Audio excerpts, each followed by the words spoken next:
మీ favourite serials ఇప్పుడు టీవీకి ముందే సన్ నెక్స్ట్ యాప్ లో మస్తుగా అందరికి ముందే చూడండి. ఇప్పుడు సన్ నెక్స్ట్ యాప్ ని డౌన్లోడ్ చేసి సబ్స్క్రైబ్ అవ్వండి. ఈ పెళ్లి అనుకున్నప్పటి నుంచి ఏది ఒక పద్ధతిలో జరగడం లేదు. కలిసుంటే ఇబ్బందులు వస్తున్నాయని వాళ్ళని దూరంగా ఉంచినా కూడా ఏదో ఒక సమస్య వస్తూనే ఉంది. వాళ్ళు ఉండేదే సమస్యలు సృష్టించడానికి బావా. ఇప్పటి వరకు ఇంట్లో జరిగిన గొడవలన్నీ ఆ భూమి వల్లే కదా. కూతురేమో వచ్చి కొట్టింది, తండ్రేమో వచ్చి గొడవ చేశాడు. తప్పు చేసిన వాళ్ళు బానే ఉన్నారు.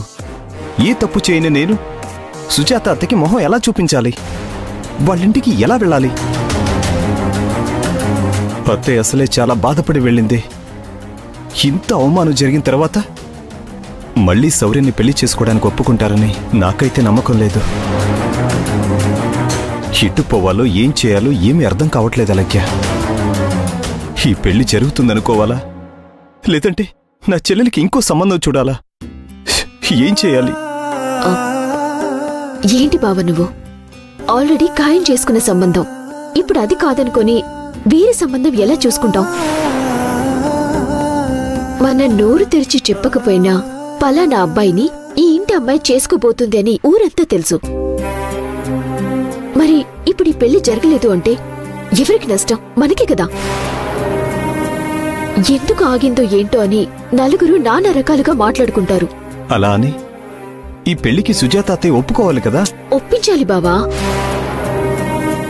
ఏమనుకుంటారు ఏంటో అని ఊరుకోవటం కాదు కదా.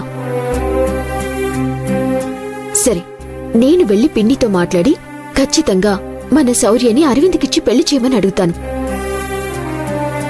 ఇక ఈ విషయాన్ని నాకు వదిలిపెట్టు బావా. నా ఆడపడుచు గురించి నలుగురు తప్పుగా మాట్లాడుకుంటుంటే నేను వింటూ ఊరుకోగలనా? ఇప్పుడే సుజాత పిన్ని వాళ్ళింటికి వెళ్లి సర్ది చెప్పి అవసరమైతే ఆవిడ కాళ్ళు పట్టుకునైనా సరే ఈ పెళ్లికి ఎలాగైనా ఒప్పిస్తాను.